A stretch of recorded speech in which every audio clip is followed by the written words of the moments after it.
It was late in the evening when Marcus finally left the auto repair shop. His hands were rough from the long hours of work, his shirt faintly stained with oil, but his mind felt calm. The small-town road was almost empty, only the glow of a few, passing headlights breaking the silence of the night. Marcus liked this time of the day. After fixing cars and listening to the noise of heavy machines all day, the quiet gave him peace. He rolled down his window, letting in the cool night air as his old pickup truck hummed along the dark road. As he turned the corner near the highway exit, something unusual caught his eye. On the side of the road, just past a broken streetlight, a small silver sedan stood still. The hazard lights blinked, flashing red in the darkness. Next to it stood a young woman, pacing nervously with her phone in her hand. Marcus slowed down. Most people would have driven past, thinking it wasn't their problem. But Marcus was not most people. He had grown up watching his mother struggle. When strangers ignored her, and he knew too well the feeling of being stuck with no help in sight. He pulled his truck over and stepped out. The woman looked up quickly, her eyes wide with fear at first.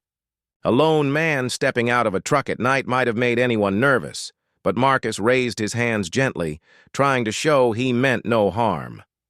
"Evening, ma'am," he said in a calm, friendly voice. "Looks like you've got some car trouble?" She hesitated, then gave a small nod. "Flat tire. I don't know how to change it. I tried calling for help, but the roadside service said it would take over an hour." Marcus glanced at the car. The rear tire on the driver's side sagged, flat against the pavement. He gave her a small smile. "Don't worry. You're lucky this is exactly what I do all day. I can fix this in 10 minutes. The woman blinked, clearly surprised by his kindness. She stepped back, giving him space. "Are you sure? I mean, I don't want to trouble you." "It's no trouble," Marcus said. He knelt by the trunk and asked, "Do you know if your spare is in here?" Together they opened the trunk, and sure enough, a spare tire lay beneath the carpet lining along. With a small jack and wrench, Marcus got to work.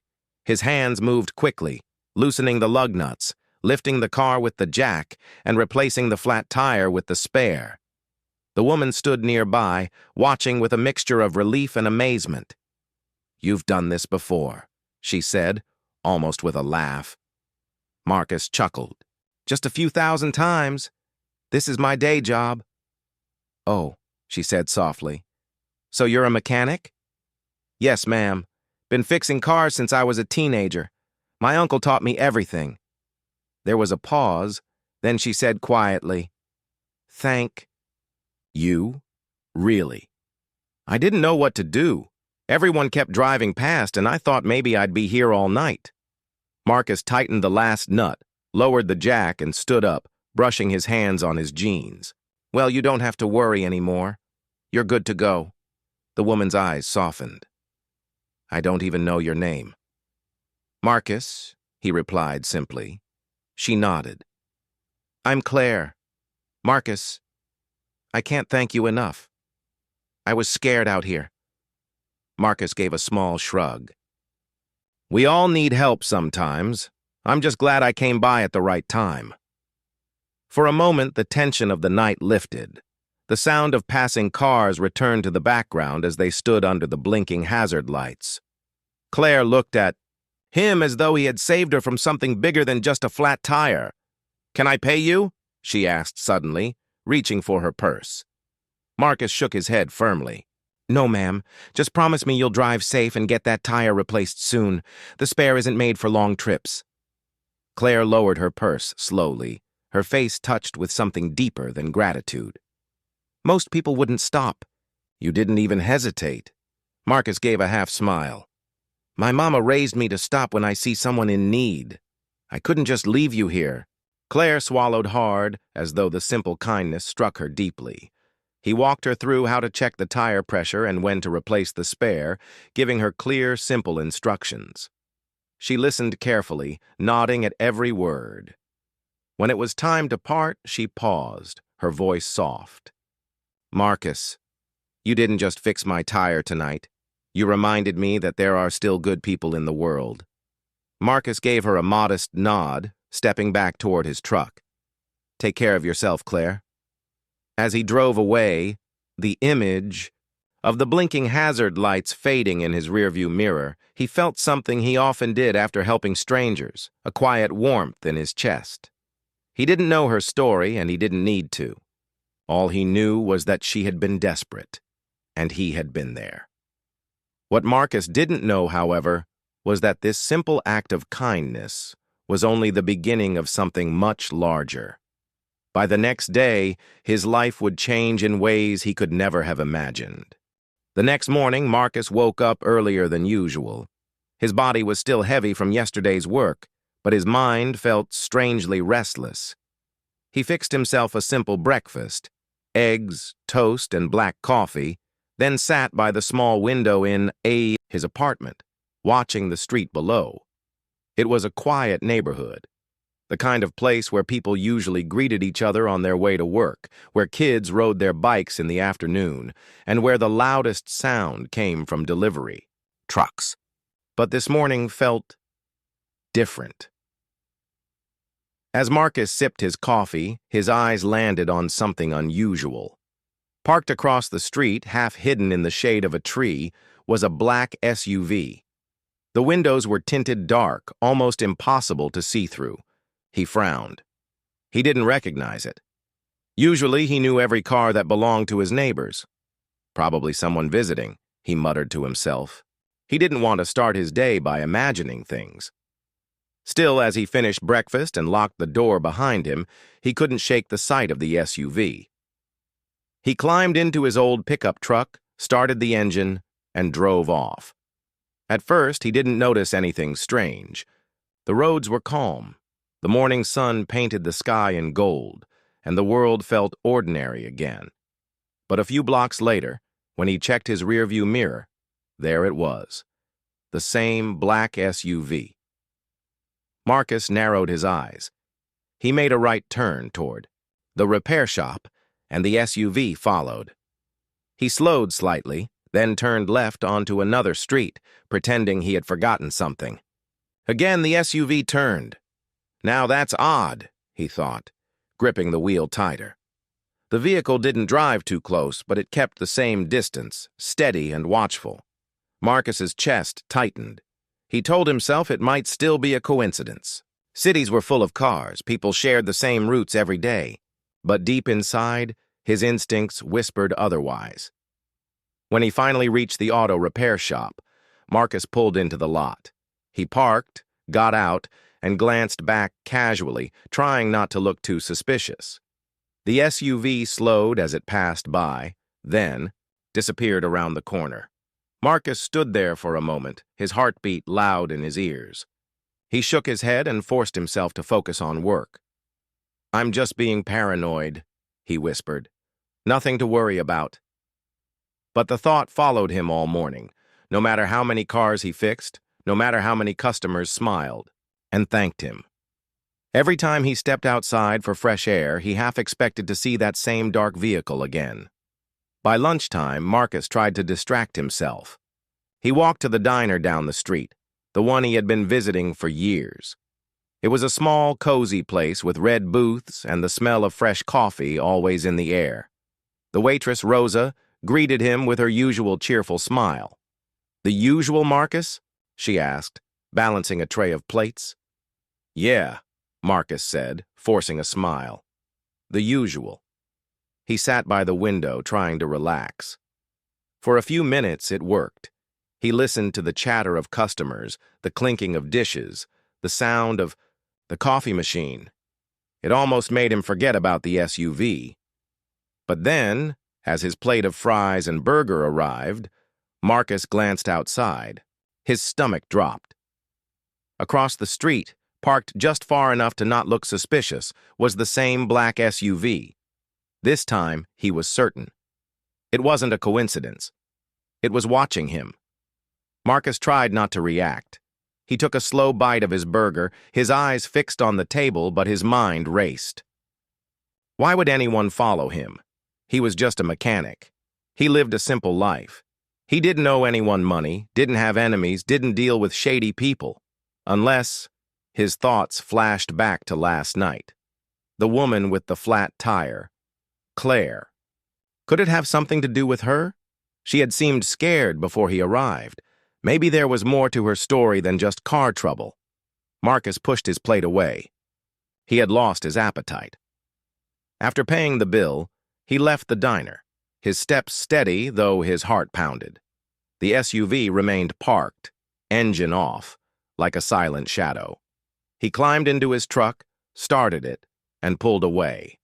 In his mirror, he saw the SUV slowly follow. This isn't my imagination anymore, he thought grimly. He decided to test it. Instead of heading back to the shop, Marcus drove through the side streets, weaving left and right, taking turns he didn't usually take. Each time, the SUV followed. Always at the same distance. Always quiet, steady, patient. Marcus's palms grew sweaty on the steering wheel. The feeling of being watched pressed heavily on him, making every block seem longer, every corner sharper. Finally, he drove back to his apartment complex. He parked and stepped out, his eyes scanning the street. The SUV didn't pull in this time. Instead, it drove past slowly, then vanished at the end of the road. For a long moment, Marcus just stood there, his chest rising and falling with unease. He felt both relief and dread. Relief that the car was gone. Dread, because he knew it would return. That night, Marcus lay awake in bed. His apartment was quiet, but his mind wasn't. Every sound outside made him glance toward the window. The thought of the black SUV haunted him like a shadow he couldn't escape. "Why me?" he whispered into the dark. But deep down, he already suspected the truth. His act of kindness last night hadn't been as simple as it seemed. He had stepped into something larger, something hidden, and now it was following him. The next day, Marcus tried to convince himself everything was normal. He woke up early, dressed for work, and drove to the repair shop as if nothing had happened. But deep down, he knew he was only pretending. His mind kept replaying the image of that black SUV trailing behind him, steady and silent like a shadow. At the shop, Marcus worked on cars as usual. He replaced brake pads, changed oil, and tightened bolts, but his focus was broken. Each time he stepped outside to grab tools. From the back, he found himself scanning the street. Was it there again? Was someone watching him? By mid-afternoon, he told himself he was imagining things. Maybe it had just been someone passing through town. Maybe the SUV had nothing to do with him. With a heavy sigh, Marcus decided to take a walk during his break. He needed air, space, something to clear his head. The sun was bright, the streets calm. For a moment, it almost felt normal again. But then, he froze. Parked 2 blocks away, angled at the corner of the street, was the SUV. The same black paint, the same tinted windows. Marcus's heart thumped hard. His first thought was to walk the other way, but he forced himself to stay calm. He didn't want to look scared. He didn't want to give whoever was inside the car the satisfaction of knowing he had noticed. He turned casually, pretending to glance at shop windows. But his mind was racing. Whoever they weren't giving up. That evening, Marcus left work late. The shop was quiet, and most of the town had already settled in for the night.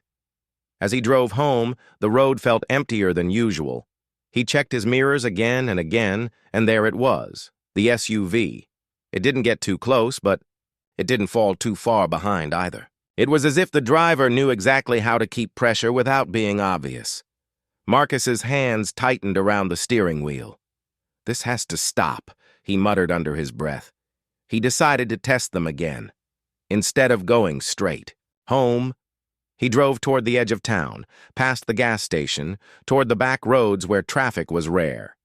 The SUV followed. He made sudden turns, weaving left and right, but the dark vehicle stayed with him, steady as ever. Finally, Marcus pulled into a small convenience store parking lot. He turned off the engine and waited.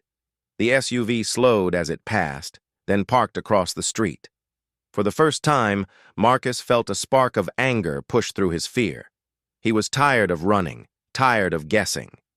He grabbed a bottle of water inside the store, then came back out and leaned against his truck, arms crossed, his eyes fixed on the SUV across the road. "Come on," he thought. "If you're following me, then show yourself." But the SUV didn't move. Its dark windows reflected only the streetlights. Minutes ticked by, heavy and slow. Finally, Marcus gave up.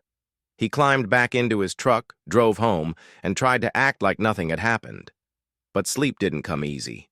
His mind was full of questions that refused to let him rest. The next day brought no answers. Marcus went through his routine, but the SUV appeared again, lurking in the background of his life. Sometimes it was parked across the street from his shop. Other times it was a few cars behind him on the road. The worst was lunchtime. He had gone to the diner again, hoping a warm meal might calm his nerves. But as he sat in his usual booth, he glanced outside and saw it, parked in the same spot as yesterday. This time, Marcus's hands shook as he gripped his fork. Rosa, the waitress, noticed. "You okay, Marcus? You look pale." He forced a smile. "Just tired, that's all." But inside, he was anything but calm. He began to wonder if he should call the police. But what would he say? That a black SUV was following him? Without proof, they would probably dismiss it as his imagination. And yet, Marcus knew it wasn't. Every nerve in his body told him it was real. Someone wanted to keep an eye on him. The question was, why? That night, as Marcus pulled into his apartment complex, the SUV parked at the corner again. He sat in his truck, staring at it for a long time. His chest was tight, his throat dry. He felt both fear and defiance. Finally, he whispered to himself, "Enough is enough." Marcus decided he wouldn't run anymore. If they wanted something, he would face it. He walked inside his apartment but left the lights off. Instead, he stood by the window, watching. The SUV sat still for a long time. Then, slowly, it pulled forward and drove away into the night. Marcus remained at the window, heart racing. He knew this wasn't the end. Whoever they weren't gone for good. As he finally lay down to rest, one thought circled his mind. Who are they, and what do they want from me? Little did Marcus know, the answer would come sooner than he expected. The black SUV wasn't just watching, it was waiting, and the waiting was almost over. Marcus had barely slept. The night was long, filled with uneasy dreams of the black SUV silently following him through empty streets. By morning, he felt exhausted, though he tried to hide it. He went through his routine, showering, dressing, and eating breakfast. But his thoughts refused to settle. Every noise outside his apartment made him tense. The rustle of leaves in the wind, the hum of distant traffic, even the soft creak of his front door made his heart jump. He was on edge, knowing that whoever had been following him might still be nearby. By mid-morning, Marcus decided to go out for a short walk. He needed air, needed to remind himself that he was safe in his own neighborhood. But he stayed close to his apartment, circling around the block, glancing frequently over his shoulder. There was no SUV in sight, but the feeling of being watched lingered like a shadow. When he returned home, Marcus tried to calm himself. He locked the door behind him and sat at his small kitchen table. His mind kept racing. Why would someone follow him? Why, after helping a woman change a tire? Who could possibly be so interested in him? The questions were endless, and the silence of the apartment offered no answers. Suddenly, a soft knock on the door made him freeze. His heart skipped a beat. Knock! Knock! Knock! It wasn't a loud knock, not urgent or angry. It was deliberate, measured. Someone knew he was inside. Marcus held his breath and crept toward the door, peering through the peephole. Two men stood outside. Their dark suits and serious faces made Marcus's stomach tighten. Behind them, parked just visible through the streetlight, was the black SUV he had been seeing for days. Marcus's mind raced. Were they dangerous? Did they want something from him? He debated for a moment, weighing his options. He could hide, call the police, or simply open the door and confront them. Finally, he decided to act. He cracked the door open just enough to speak, keeping the chain on for extra safety. "Can I help you?" Marcus asked, his voice steady despite the tension in his chest. The taller of the two men nodded politely. "Good morning. Sir, please don't be alarmed. My name is Agent Carter, and this is Agent Thompson. We are here on official business, and we mean no harm." Marcus narrowed his eyes, skeptical. "Official business? With me?" "Yes, sir," Agent Carter said calmly. "May we come in? It will only take a few minutes." Marcus hesitated. Something about their tone was different from any threat he had ever faced. There was respect, even caution. He slowly unlatched the chain and opened the door wider, gesturing for them to enter. Once inside, the men remained professional but approachable. They didn't touch anything, didn't move too quickly. Their eyes were serious, scanning the apartment as if ensuring it was safe. "You've been very observant," Agent Thompson said finally, "and very helpful." Marcus frowned. "I don't understand. Helpful? I changed a woman's tire yesterday. That's it. That's all I did." The agents exchanged a glance. "That is exactly why we are here," Carter said. "The woman you helped, her name is Claire Summers. She is the daughter of a prominent philanthropist. Recently, there have been threats made against her and her family. We monitor any unusual activity to ensure her safety." Marcus blinked. "You're saying my helping her somehow brought attention to me?" "Yes," Thompson said gently. "Your kindness was noticed, and we needed to make sure you are safe. The SUV you saw was our team, making sure you were not in danger. You have no reason to fear, but we wanted to ensure your awareness." Marcus ran a hand over his face, trying to process the words. "So, all this time you were following me, to protect me?" "Exactly," Carter said. "You helped her when no one else would. That simple act of kindness made you part of a larger concern. We are here to make sure you are not caught off guard." Marcus sat down, relief and disbelief, mingling together. He felt his tension slowly fade, replaced with a new understanding of why the last few days had been so unnerving. "You're telling me that I wasn't in danger?" "From them?" Marcus asked, nodding toward the SUV parked outside. "No," Thompson said. "They were watching you to ensure your safety. We are very careful in situations like these, and we had to confirm that no one would exploit your connection with Claire." Marcus leaned back, exhaling. His heart was still racing. But now it was adrenaline mixed with relief instead of fear. He glanced at the men sitting across from him. "So all this, the SUV, the following, it was for me?" "Yes," Carter replied. "You did not ask for recognition or reward. You acted out of decency and courage. That is rare. And rare. Acts often catch attention, both from those who mean harm and those who want to protect." Marcus thought back to last night, the uneasy feeling, the repeated sightings of the SUV. He had been terrified, convinced he was being targeted, but in truth, he had been under protection, observed quietly to ensure nothing would happen to him. Quiet smile appeared on Marcus's face. "I never thought helping someone could lead to this." "That's often how it happens," Thompson said. "Sometimes a small action can lead to consequences you never expect. Today, however, we are here only to thank you and make sure you understand the situation." Marcus nodded slowly. He was still overwhelmed, but beginning to feel a sense of pride. A simple act, changing a tire, had unexpectedly connected him to something larger than himself. Before leaving, Carter handed Marcus a card. "If you ever feel uncertain, or if anything unusual occurs, contact us immediately. Your safety is important. And again, thank you for helping Claire." Marcus took the card, holding it in his hand like a lifeline. The fear that had gripped him for days was finally easing.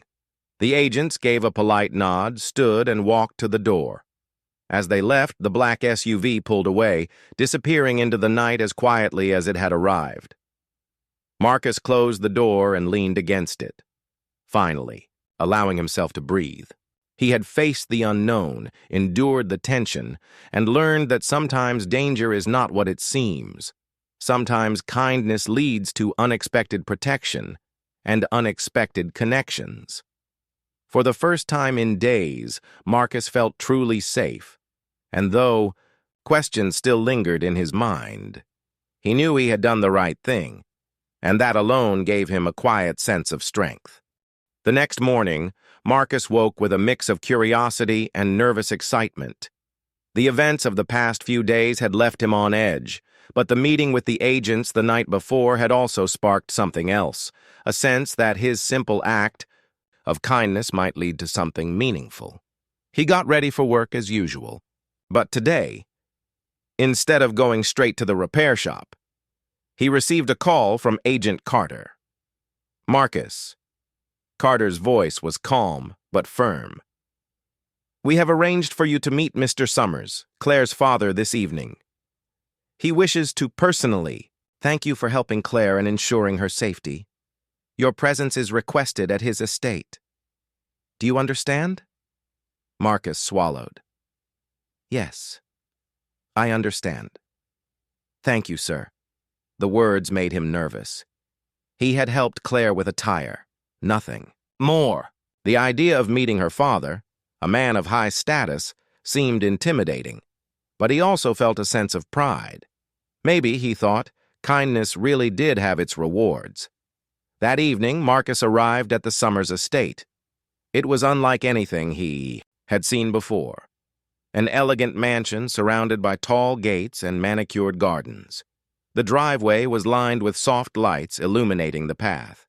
He parked his truck outside and took a deep breath before stepping out.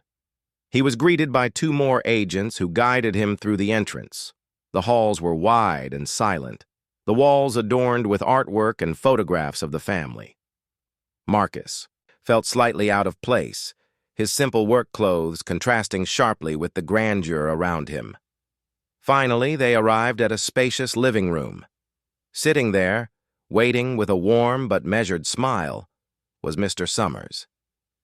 He was an older man, dressed simply but exuding an air of quiet authority. His eyes were kind, but they carried the weight of someone who had faced challenges and responsibility all his life.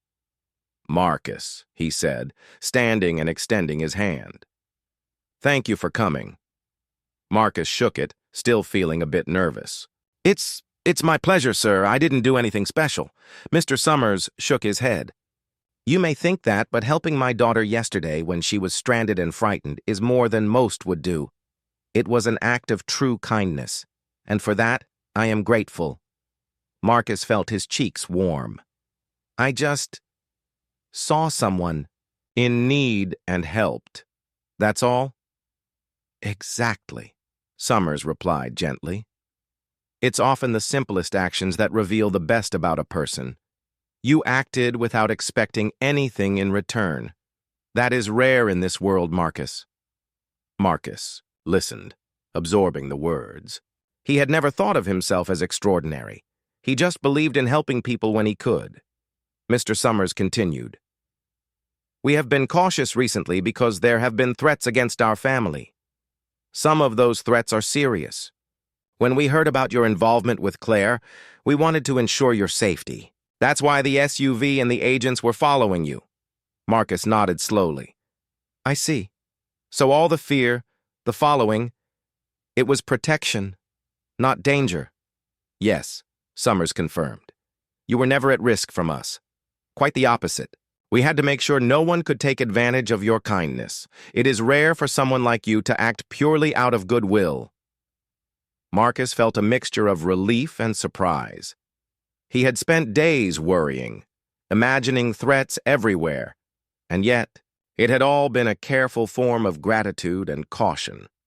Then Summers leaned forward slightly. "Because of your actions, Marcus, we would like to offer you an opportunity. Our foundation works to help communities, support education, and provide resources to those in need. We could use someone with your skill, your sense of responsibility, and your willingness to help. Have you ever considered working beyond just your repair shop?" Marcus blinked. The idea was unexpected. He had spent most of his life fixing cars, living simply, and taking care of himself and his family. But the thought of using his skills to help a larger community sparked something inside him. I've never thought about it, sir," he admitted. "But I want to help people. I just didn't think it could go beyond what I do every day." Summers smiled. "Sometimes life presents us with opportunities in the most unexpected ways. Your act of kindness yesterday was the beginning.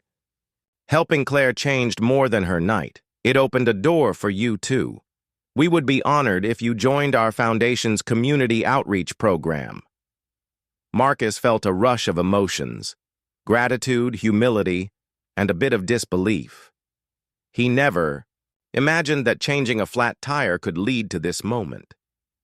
He paused, thinking about the many people he had helped quietly, the hours spent working on cars, the moments of kindness that went unnoticed.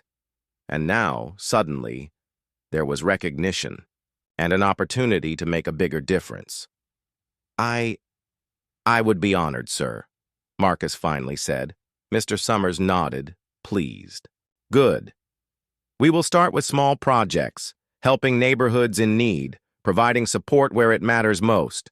Your skills, your attitude, and your willingness to step in when others might not. These qualities are exactly what we need." Marcus could hardly believe it. A simple act, a small gesture of help, had transformed into a life-changing opportunity. It was a moment that reminded him of why helping others mattered, why integrity and kindness could ripple far beyond what anyone could imagine.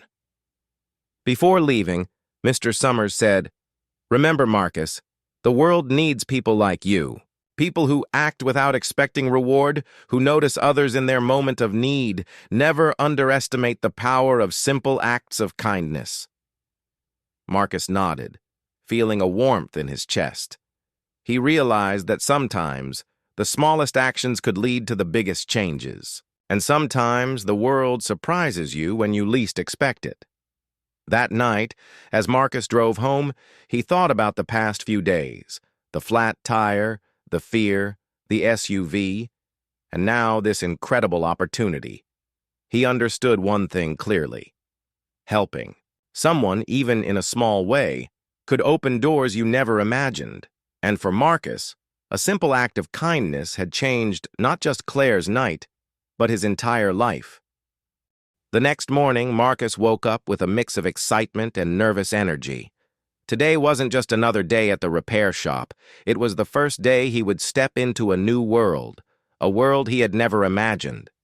After years of working on engines, tightening bolts, and helping people one car at a time, Marcus was about to begin a new chapter that could change his life and the lives of others. He dressed neatly, choosing simple clothes that still felt professional. Even though he knew Mr. Summers and his team were kind, Marcus wanted to show respect. He ate a quick breakfast, packed a small notebook to take notes, and headed toward the Foundation's office, located near the city center. The building was modern but welcoming, with glass doors and a spacious reception area. Marcus felt slightly out of place in the sleek surroundings, but he reminded himself that his skills and heart were what mattered most, not appearances. He was greeted warmly by an assistant who introduced him to the team. "Marcus, we are so glad to have you. Mr. Summers is waiting for you in the meeting room. We've been eager to start planning projects with your help." Marcus followed, his heart pounding. curiosity and excitement blending into anticipation. The meeting room was filled with maps, charts, and photographs of neighborhoods and communities the foundation helped. Mr. Summers sat at the head of the table, smiling warmly. Around him were other staff members, coordinators, volunteers, and advisors. They all looked at Marcus with interest, clearly aware of the story that had brought him here. "Marcus," Mr. Summers began, "we are excited to have you join our community outreach program. Your experience in solving problems, your calmness under pressure, and your willingness to step in when others are in need are exactly the qualities we value." Marcus nodded, trying to absorb the moment. He felt proud but also nervous. This wasn't about changing tires anymore. It was about helping people on a larger scale, guiding projects, making decisions that could impact lives. "To start," Summers continued, "we'd like you to join a project in a neighborhood where families are struggling to access basic resources, food, education, and safe spaces for children to play. Your role will be hands-on, coordinating efforts, helping with logistics, and occasionally lending a practical skill where needed." Marcus listened carefully, imagining himself organizing supplies, speaking with families, and making a real difference beyond the walls of his repair shop. The thought excited him, but it also carried a weight of responsibility he hadn't felt before. After the meeting, Marcus walked through the office with one of the coordinators, a cheerful woman named Elaine. She explained the daily work, the challenges, and the successes. Marcus realized that the foundation was not just about money or status, it was about people. Each project involved real families, children, and individuals who needed support, guidance, and hope. "You'll love this, Marcus," Elaine said. "It's not always easy, but every small success feels huge, and you'll see the impact of your work almost immediately." Marcus smiled, feeling a new sense of purpose. He had spent most of his life helping one person at a time. Now, his help could reach dozens, maybe hundreds. The following week, Marcus began his first project. He arrived early, carrying supplies and checking the schedule. The neighborhood was vibrant but clearly in need of support. Broken playgrounds, worn-out buildings, and limited resources were everywhere. Marcus immediately got to work, coordinating volunteers, setting up stations for food distribution, and helping repair a small community center roof. His experience as a mechanic came in handy. He could fix broken doors, adjust equipment, and solve practical problems quickly. Families began arriving, some hesitant, some smiling with gratitude. Marcus felt a familiar warmth in his chest, the same warmth he had felt when helping Claire change her tire. This was bigger, more challenging, but just as rewarding. By noon, children were playing safely in a small fenced area, families had received supplies, and volunteers were coordinating lessons and activities. Marcus stood back for a moment, watching. The smiles, the laughter, and the sense of community that had grown in a single morning. It was exhausting, but the exhaustion felt good. He realized that this kind of work required patience, care, and attention, qualities he already had but now had the opportunity to use in a larger way. That evening, Marcus returned to his small apartment, hands sore and clothes dirty, but his heart full. He reflected on the week, the SUV, the fear, the meeting with Mr. Summers, and now this first project. It felt like life had taken him on a journey he never expected, but one that made perfect sense in hindsight. He sat by the window, thinking about Claire. She had seemed nervous and scared that night on the roadside, and his help had changed her evening. And now that single act of kindness had led him to a place where he could help even more people in need. Marcus realized something important. Small actions often have big consequences. You never know who notices, who is affected, or how one decision can change everything. He smiled quietly, knowing that this was just the beginning. Tomorrow, more work would await, more families would need help, and more opportunities to make a difference would appear. And Marcus was ready. The black SUV that had once filled him with fear now seemed distant and irrelevant. It was a reminder that sometimes what seems frightening at first can actually be protection, guidance, or a step towards something better. Marcus felt grateful, not just for the chance to help, but for the reminder that life could surprise you. A small act, a simple gesture could open doors, build trust, and create opportunities beyond imagination. For Marcus, helping Claire change her tire was more than a single act. It was the spark that lit the path to something far greater. And, as he prepared for the days ahead, he knew he had found his calling, to help others, wherever he could, with courage, kindness, and a steady hand. Weeks passed, and Marcus settled into his new role with the foundation. Each day brought a new challenge, a new opportunity to help someone, and each day reminded him why he had chosen this path. His mornings began early, often before the sun, rose, preparing supplies, organizing volunteers, or visiting neighborhoods that needed support. The work was exhausting, but Marcus loved it. The physical labor reminded him of his time in the repair shop, and the emotional fulfillment, the smiles of children, the gratitude of families, filled him with a sense of purpose he had never known before. One afternoon, Marcus was overseeing the setup of a community center in a struggling neighborhood. Volunteers were arranging tables, unloading boxes of school supplies, and painting walls. Marcus moved among them, coordinating efforts, fixing small issues, and giving directions. His hands, once used for wrenches and bolts, were now busy in a new way, building hope. A small boy approached him cautiously, holding a broken toy car. "Can you fix it?" the boy asked shyly.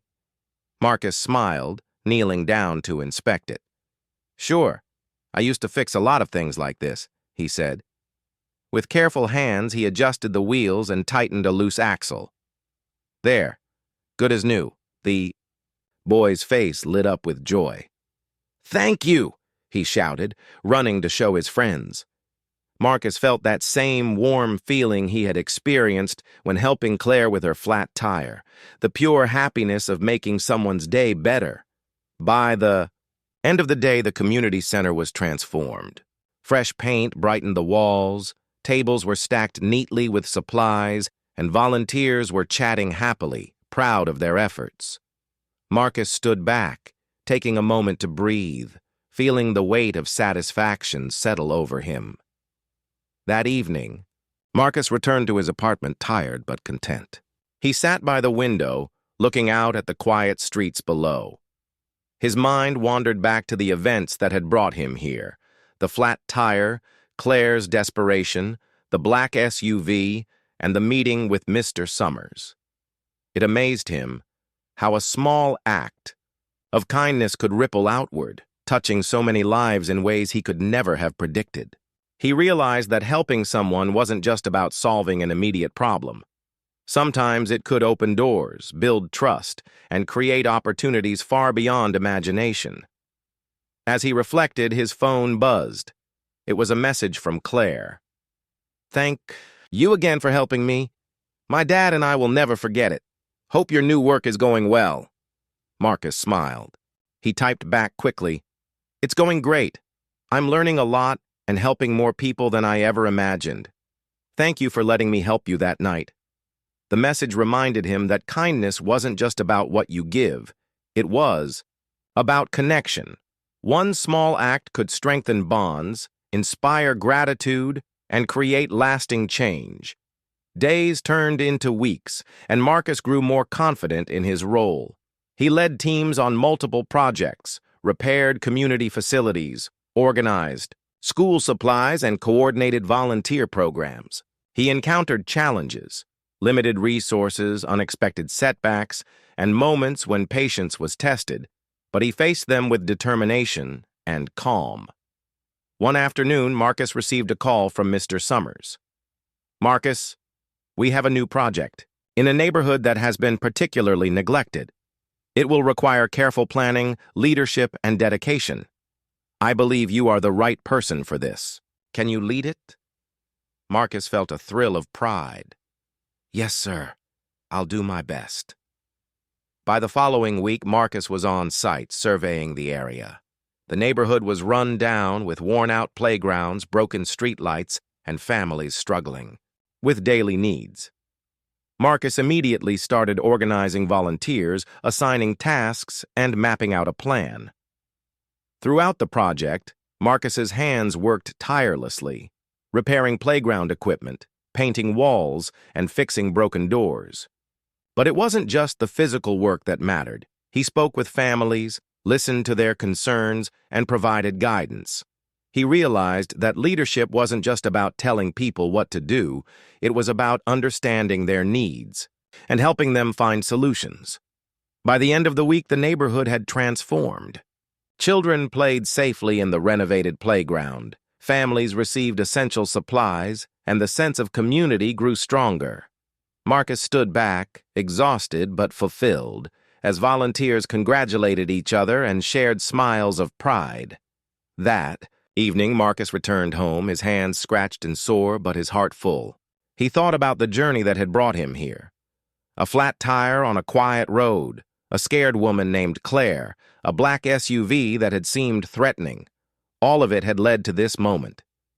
He realized that life often tested people in unexpected ways. Fear, uncertainty, and challenge could appear suddenly, but they often carried hidden opportunities. Marcus had learned that courage, kindness, and a willingness to help others could turn fear into purpose. He looked out the window at the quiet street and whispered to himself, "I never imagined this. Helping someone could lead to all of this. But I'm grateful." As the weeks passed, Marcus continued to work tirelessly. He built relationships, earned trust, and became a respected figure in the foundation.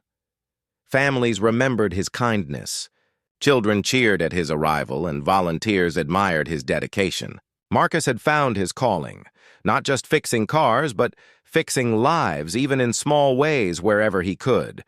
And every now and then, when he thought back to that night with Claire, he smiled. The black SUV, the fear, the unknown. It had all been part of a journey that changed his life.